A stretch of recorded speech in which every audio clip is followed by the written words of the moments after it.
ផ្លែស្វាយមួយផ្លែត្រូវបានបោះឡើងទៅលើមេឃពេលលេបានសម្លឹងមើលវាចំរួចលោតឡើងក្នុងយកទ្រូងត្របាល់ហើយបញ្ឈប់បាល់ដោយក្នុងជើងគ្រូបង្វឹកដែលនៅក្បែរតារាងបានស្រែកបញ្ឈប់ហាមមិនឲ្យគេប្រើក្បាច់បាល់ទាត់យើងយ៉ាដាច់ខាតប៉ុន្តែពេលលេមិនស្ដាប់សម្ដីគ្រូបង្វឹកទាល់តែសោះគេនៅតែបណ្ដាលបាល់ញាក់ដាច់ហៀបបាល់ឡើងដោយជើងខាងងាកខ្លួនរួចលោតទាត់បាល់កាប់ចានមួយជើងយ៉ាងស្អាតគ្រាប់បាល់បានហោះជាខ្សែបន្ទាត់យ៉ាងស្រស់ស្អាតចូលទីបាត់ធ្វើឲ្យគ្រប់គ្នាស្រឡាំងកាំងចំមាត់ធ្លាអណ្ដាតដូចជា sticker ទី1នៅក្នុងទូរស័ព្ទរបស់អ្នកអញ្ចឹងគ្រូបង្វឹកបានឲ្យគេឲ្យទៅជួបគេនឹកស្មានថាគ្រូបង្វឹកច្បាស់ជាស្ដីបន្ទោសគេទៀតហើយប៉ុន្តែមិននឹកស្មានសោះថា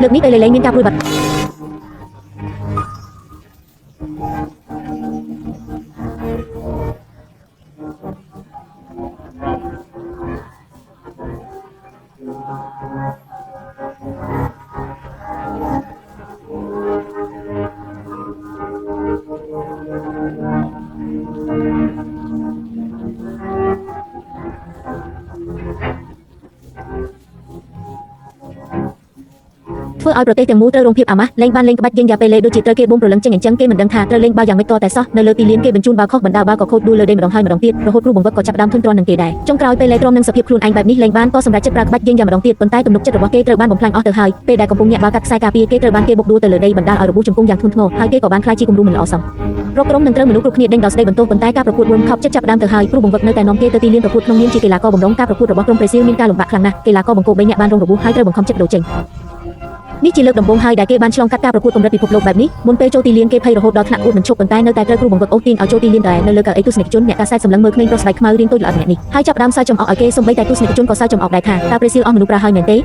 េបានជាយកមនុស្សដូចធ្លាប់បែបនេះមកលេងកណ្ដាលតារាង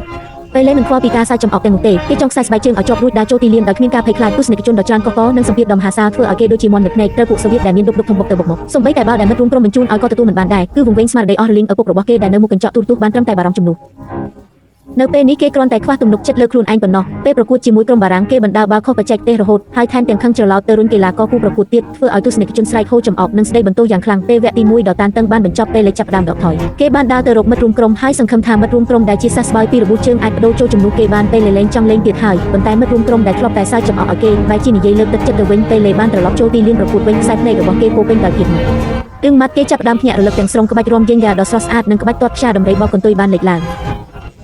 ការគេចវេសយ៉ាងរហ័សរហួនរួមផ្សំនឹងការសហការគ្នាយ៉ាងល្អឥតខ្ចោះពីមិត្តរួមក្រុមគេបានលោតឡើងទាត់មួយជើងបាល់បានហោះចូលសំណាញ់ទីយ៉ាងស្អាតបណ្ដាលឲ្យទស្សនិកជនទាំងមូលស្រែកហូតកញ្ជ្រៀវយ៉ាងខ្លាំងចំណែកឯទស្សនិកជនស្បែកអឺរ៉ុបដែលនៅក្បែរតារាងបែរជាស្ងាត់ជ្រុងក្រុមប្រេស៊ីលបានឡើងទៅវគ្គផ្ដាច់ទាត់ដោយជោគជ័យហើយការប្រកួតចុងក្រោយត្រូវជួបជាមួយក្រុមស៊ុយអែតដ៏ខ្លាំងក្លាប៉ុន្តែបន្ទាប់មកគ្រប់គ្នាក៏ស្ងាត់ស្ងៀមព្រោះថាក្រុមម្ចាស់ផ្ទះស៊ុយអែតមិនថាកាយសម្ភាររបស់កីឡាករឬក៏បច្ចេកទេសលេងបានទេគឺលើក្រុមប្រេស៊ីលឆ្នៃណាស់កាប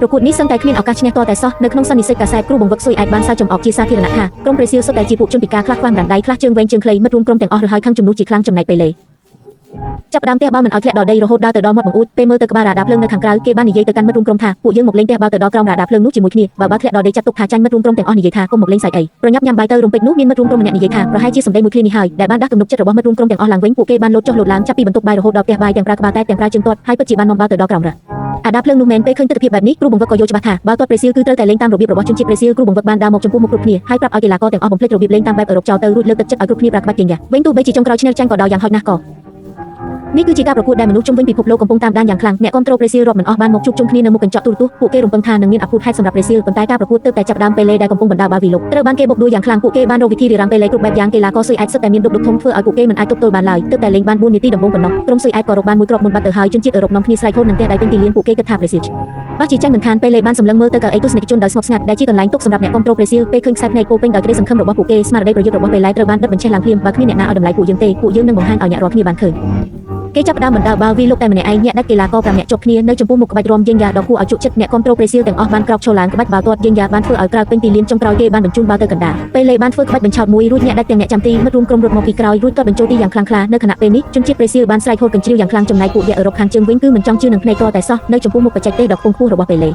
យុទ្ធសាស្ត្រទាំងអស់របស់ពួកគេត្រូវបានបរាជ័យទាំងស្រុងទំនុកចិត្តរបស់ក្រុមទាំងមូលត្រូវបានពេលលេដុតបញ្ឆេះឡើងយ៉ាងសន្ធោសន្ធៅគ្រប់គ្នាបានសហការគ្នាជាក្រុមមួយក្រុមបានគ្រាប់ទី2គ្រាប់ទី3គ្រាប់ទី4និងគ្រាប់ទី5យ៉ាងងាយស្រួលចុងក្រោយក្រុមប្រេស៊ីលបានយកឈ្នះក្នុងលទ្ធផល5ទល់នឹង2លើពានរង្វាន់ពិភពលោកដោយគ្មានមន្ទិលឡើយ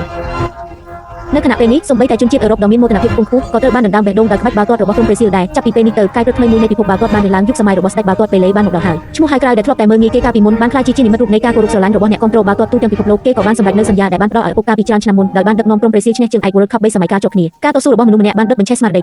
ប្រយុទ្ធរបស់មនុស្សរាប់ពាន់លានអ្នកនៅលើពិភពលោកក្មេងប្រុសស្បែកខ្មៅអាយុ17ឆ្នាំម្នាក់នេះបានប្រើប្រាស់បទពិសោធន៍ផ្ទាល់ខ្លួនដើម្បីប្រាប់ទៅពិភពលោកថាអាយុគ្រួសារសម្ពាធនិងការវាយប្រហារមិនមែនជាលេសដែលធ្វើឲ្យអ្នកបោះបង់ក្តីស្រមៃនោះឡើយតាមពិតទៅអ្នកជាអ្នកណាគឺមិនសំខាន់នោះទេអ្វីដែលសំខាន់គឺតើអ្នកបានធ្វើអ្វីខ្លះ